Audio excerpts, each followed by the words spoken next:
رہبر معظم انقلاب اسلامی حضرت آیت اللہ سید مجتبیٰ خامنائی کا خلیج فارس کے قومی دن کی مناسبت پر پیغام۔ یہ پیغام موجودہ جنگ اور سیاسی حالات کے تناظر میں اہمیت کا حامل ہے۔ بسم اللہ الرحمن الرحیم۔ ہمارے خطے کی مسلم اقوام، بالخصوص اسلامی مملکت ایران کے معزز عوام کے لیے خداوند متعال کی ایک بے نظیر نعمت خلیج فارس کا تحفہ ہے۔ یہ صرف ایک آبی خطہ نہیں، بلکہ اس سے بھی بڑھ کر ایک ایسی نعمت ہے جس نے ہماری شناخت اور تہذیب کا ایک حصہ تشکیل دیا ہے، اور اقوام کے درمیان رابطے کا مقام ہونے کے علاوہ اس نے عالمی معیشت کی ایک نہایت اہم اور منفرد گزرگاہ آبنائے ہرمز اور اس کے بعد بحیرہ عمان مہیا کرائی ہے۔ اس اسٹریٹجک سرمایہ نے صدیوں سے متعدد شیطانی طاقتوں کے حرص و طمع کو برانگیختہ کیا ہے، اور خطے سے باہر کی یورپی اور امریکی طاقتوں کی بار بار کی جارحیت، بد امنی و عدم تحفظ، نقصانات اور خطے کے ممالک کے لیے مختلف خطرے دراصل خلیج فارس کے باشندوں کے خلاف عالمی سامراجی طاقتوں کی سازشوں کا صرف ایک حصہ ہے، جن کی تازہ ترین مثال حالیہ واقعات میں بڑے شیطان امریکہ کے جارحانہ اقدامات تھے۔ ایرانی قوم نے،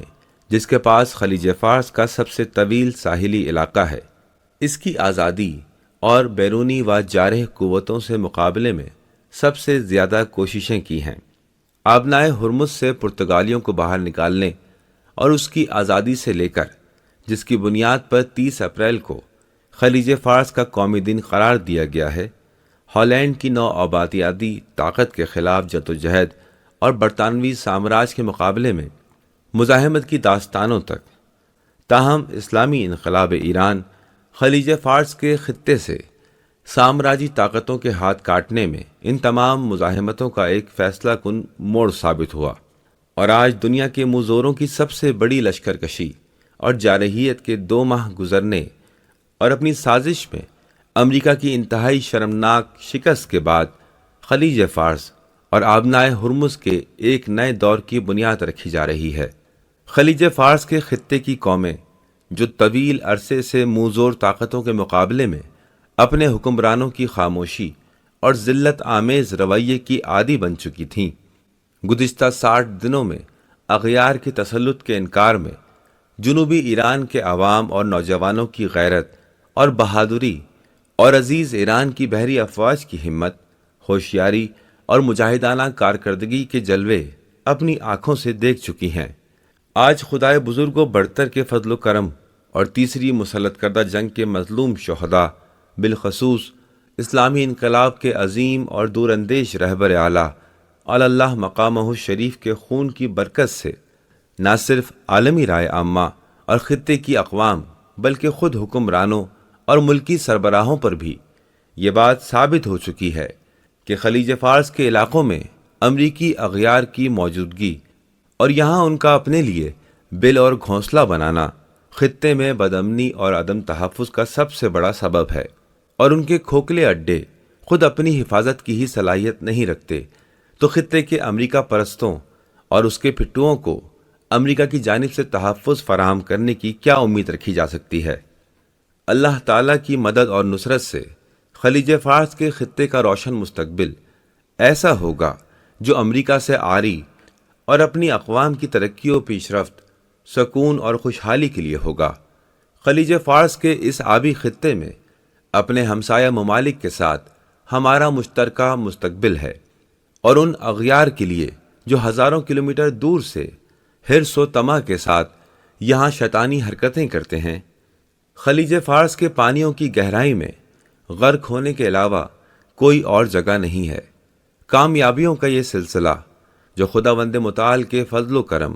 مزاحمت کی تدبیروں اور پالیسیوں اور ایک مضبوط ایران کی اسٹریٹجی کے نتیجے میں حاصل ہوا ہے، ایک نئے علاقائی اور عالمی نظام کا پیش خیمہ بنے گا۔ آج ایرانی قوم کی معجزہ نما موجودگی صہیونیت اور خونریز امریکہ کے خلاف مقابلے کے لیے جان فدا کرنے کو تیار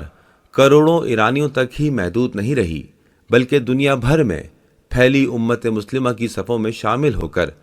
اندرون و بیرون ملک کے 90 ملین غیرت مند ایرانیوں نے اپنی تمام شناختی، روحانی، انسانی، علمی، صنعتی اور جدید ٹیکنالوجی کی صلاحیتوں، نینو اور بایو سے لے کر جوہری میزائل ٹیکنالوجی تک کو اپنا قومی سرمایہ فرض کر لیا ہے،